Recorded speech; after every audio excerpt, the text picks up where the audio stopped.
Pinatay mo yung TV doon. Pinatay mo. Ito ako magbubukas.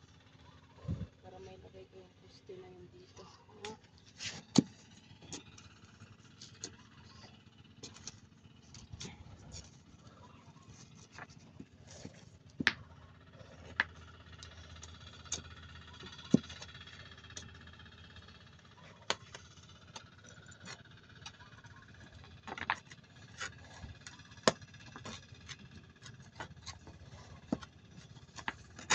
Yan ma?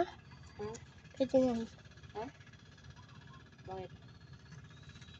Ayan. May 30 minutes na ba? Dito ka rin sa harapan ko Doon 54. Sa harap din. Dito yung nanukay ko. Tutukan mo nga saglit. 1:3. 1 minutes na. 1 minute and 12 seconds. Ano? 1 minute and 18 seconds. Pag 1:30 na? Sige. 1:30 na ba? Hindi. Sa init. 20.